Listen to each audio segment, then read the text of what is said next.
Hey, what's up? Welcome to the very first episode of the Rose Release podcast. This is me, Michaela Rose, and basically what this podcast will be talking about is right-wing politics, aka common sense and logic. And so what I want to talk about is, first, I want to introduce myself. As for some of you who know me, I am from Twitter, maybe Facebook, Telegram, Instagram. And I just wanted to say I'm finally doing this. I'm super excited. And I'm going to talk about myself. So basically, a few years ago, I would consider myself a low information voter, or actually a non-voter, because I was young. I was enjoying my youth. I was living in complete ignorance. I really didn't care what government did. I was one of those who felt if whatever government does, it doesn't affect me for some reason. So, of course, I didn't know how taxes worked.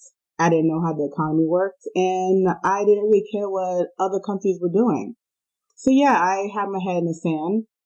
It was so bad where I couldn't even tell you who the vice president was or what the difference between a Democrat and Republican was. That's how bad I was. It wasn't really until Trump became president and people just lost their minds over him where I really started to think, like, what's going on?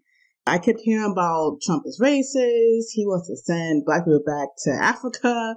He doesn't like Mexicans. And I'll have to say, at first, I did kind of fall into that propaganda because, one, I wasn't paying attention, and two, it was just everywhere. Wherever you go, it's always, Trump, Trump, Trump, as if he was the next Hitler. But then it hit me, it's like, I grew up around white people, Black, Spanish, Asian. I have faith that Americans wouldn't elect such a blatantly racist person. Like, there's no way this man is as bad as they're making out to be. So I decided to start paying attention. Let's see what all this nonsense about Trump is about. So I started following him on Twitter. I started following him on Facebook. I started listening to his interviews and watching his rallies and stuff. And it wasn't really until one day I was on Twitter, and of course you had Trump is racist, hashtag Trump is racist, like every day. And so I decided to click on what exactly they were talking about. And it was this tweet about Trump talking about this congressman in, I think, Baltimore. And he was saying how, he wasn't doing his job. The streets are run down. There's rats everywhere. It's overcrowded. And I said, okay, that sounds good. And, where's the lie? But apparently media said, oh, Trump is calling black people rats. And I'm like, hold on, wait. That's not what he said. I literally had to reread his tweet at least about 3 times to make sure I was reading it correctly. Because sometimes when I read stuff, I kind of autocorrect it. Sometimes I don't really paying attention. So I had to reread it like 3 times. I'm like, no, Trump was saying that the streets are full of rats because it's not being taken care of. And that was a red flag. And I just started noticing this more and more. Everything this man says, media twisted up and twisted up into what they want it to be. And I was like, okay, you know what? Trump is actually being bullied. And that kind of took me down a rabbit hole. I decided to I wanted to understand why Democrats hated Trump so much. What did Trump actually stand for? And listening to him and actually doing research on, what's conservative, what's Republican, what's liberal, what's Democrat, I come to find out that I'm actually very conservative. I'm pro-life. I believe people should have their guns. We need to defend ourselves. I believe in freedom of speech. And it's just, of course, with all the stuff that liberals have been trying to do, trying to teach the gay agenda in elementary school and stuff. I just started to realize that I'm definitely not Democrat, definitely not liberal, and I'm more on the conservative side. And even with Trump, the whole build a wall to keep, to keep, the terrorists and drug cartels and sex traffickers out. I was all on board for it. I mean, it makes sense. This is what people did throughout history. When you try to keep the enemy out, you build a wall. And I was like, you know what? I kind of like Trump. I know what he's talking about. I understand it. I agree with it. But I'm Black, so I knew, okay, well, I guess I can't come right out and say that I'm a Trump supporter because, one, I'm Black, and, for some reason it's taboo. You have to be a Democrat if you're Black. So I kind of kept it in secret. Like, I would like his tweets and stuff, but, I didn't really, I was kind of, I guess, in the closet. It wasn't really until some of my friends on Facebook, they were, of course, writing, fuck Trump, all this stuff, always screaming to everybody how much they hate Trump. And I'm like, it just hit me like, why are they allowed to openly hate this man? And I have to be in the shadows secretly supporting him. And I was like, if they can openly hate Trump, then I should be able to be openly love Trump. So I decided, I say a couple of pushbacks under their tweets and messages and stuff. And, they'll try to, come at me like, oh, what are you talking about? Are you defending Trump? And, yeah, and I'll push back with some facts. And then, they'll eventually let it go. But then I started to become more emboldened because I realized that facts is on my side and I really don't give a shit who doesn't like it. And so I was like, you know what? I'm going to start defending Trump loud and proud because why not? Why do I need to be ashamed in what I believe in? So slowly I started making more posts about what Trump was doing, what I liked about it. I started being more open about what Democrats were doing, how much I hated, how stupid it was, because almost everything they do is pretty stupid.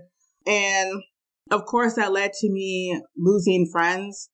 Of course that led to Blacks calling me Coon, Uncle Tom.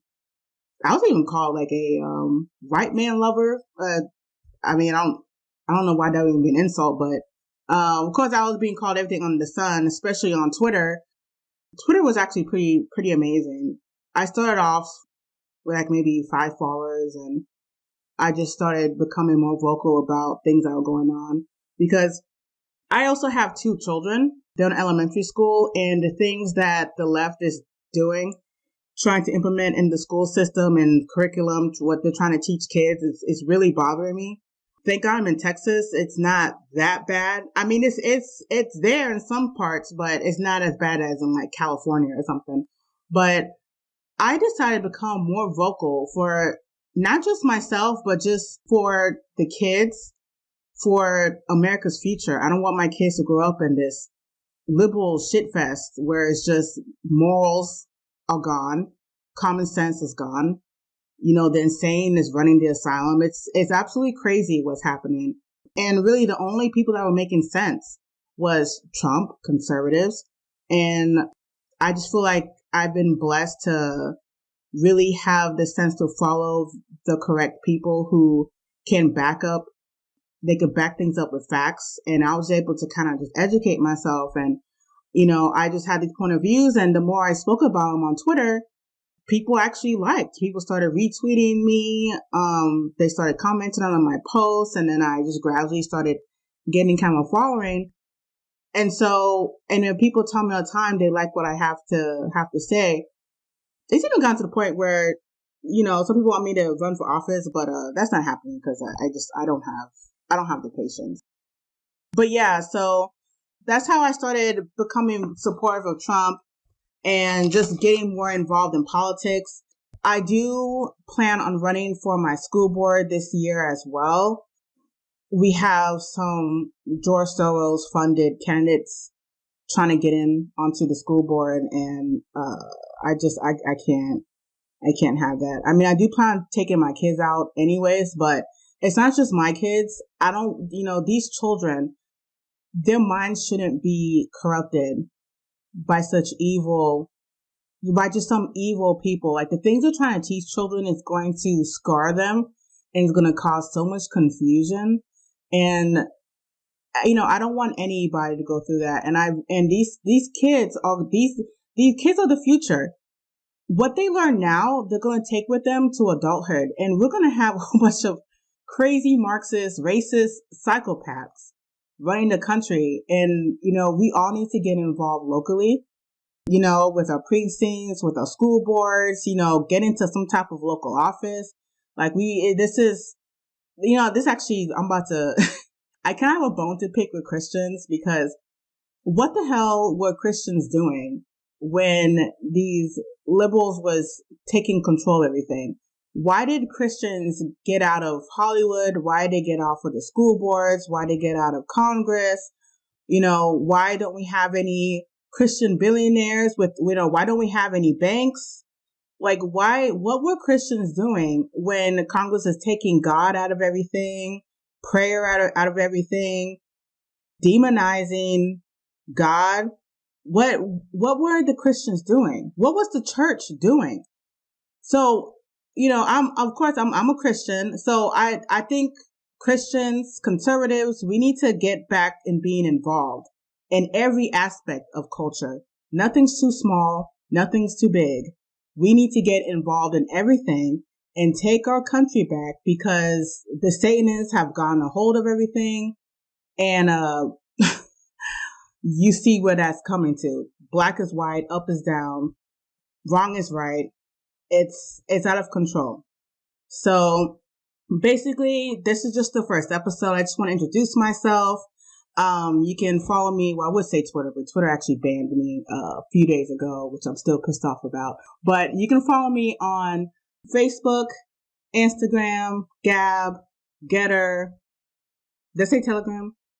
I got so many social media platforms, but I think that's all of them. But yeah, I will be releasing episodes Mondays, Wednesdays, and Fridays, first thing in the morning.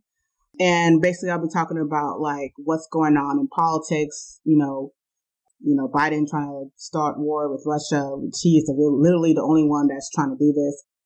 Nancy Pelosi running for chairman again, which she needs to retire. There's no reason. She's been in Congress, I don't know how long. She needs to retire. But basically, I'll be talking about my thoughts on everything. So let me know how you like this episode. Let me know if you want to hear more. I appreciate the support, and I appreciate the criticism. Criticism is actually a good thing. It will help me grow. So let me know. Thank you for listening to me. And this is the Rose Release Podcast. Bye.